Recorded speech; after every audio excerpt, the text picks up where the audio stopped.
Hello दोस्तों, नमस्ते, प्रणाम, राधे राधे, जय माता दी। आप सभी हमारे प्यारे बहनों भाइयों को, सभी फैमिली को स्वागत है आप सबका हमारे चैनल पर। छोटा सा बहुत प्यारा कचरा लेकर आए हैं। यहाँ के कचरा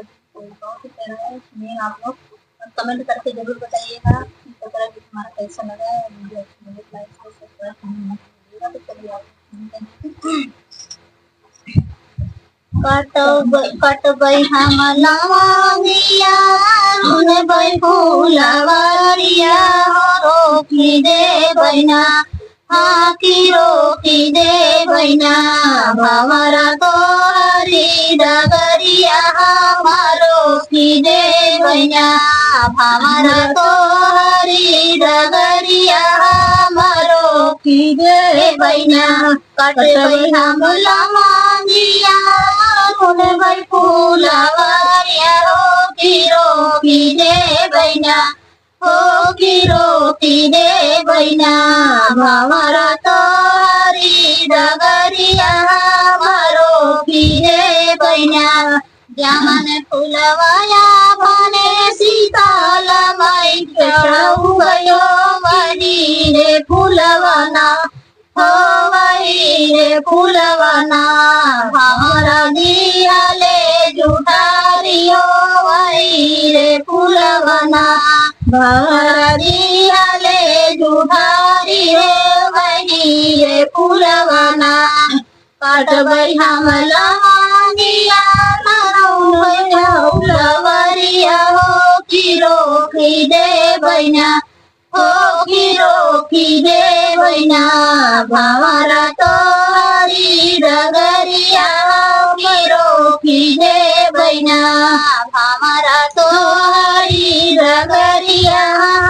रोकी दे बैना जवन फुलवाया भने विंध्याचल माई के चढ़ऊ गयो वही रे फुलवना हो वही रे फुलवना भवरा दियाले जुठारियो वही रे फुलवना भवरा दियाले जुठारी रे वही रे फुलवना कटबै हम लवंगिया रुनबै फुलवरिया हो कि रोकी दे बैना हो कि रोकी दे बैना भवरा तोरी डगरिया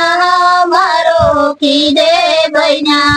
भवरा तोरी डगरिया रोकी दे बैना जवन फुलवाया भने चंदी कनमै चढ़ऊ गयो वही रे फुलवना हो वही रे फुलवना भवरा दियाले जुठारी रे वही रे फुलवना भवरा दियाले जुठारी रे वही रे फुलवना कटबै हम लवंगिया रुनबै फुलवरिया हो कि रोकी दे बैना हो कि रोकी दे बैना भवरा तोरी डगरिया रोकी दे बैना भवरा तोरी डगरिया रोकी दे बैना जवन फुलवाया भने बेला माई के चढ़ऊ गयो वही रे फुलवना हो वही रे फुलवना भवरा दियाले जुठारी रे वही रे फुलवना भवरा दियाले जुठारी रे वही रे फुलवना कटबै हम लवंगिया रुनबै फुलवरिया हो कि रोकी दे बैना हो कि रोकी दे बैना भवरा तोरी डगरिया हो कि रोकी दे बैना भवरा तोरी डगरिया हो कि रोकी दे बैना जवन फुलवाया भने सातौ बहिनी का चढ़ऊ गयो वही रे फुलवना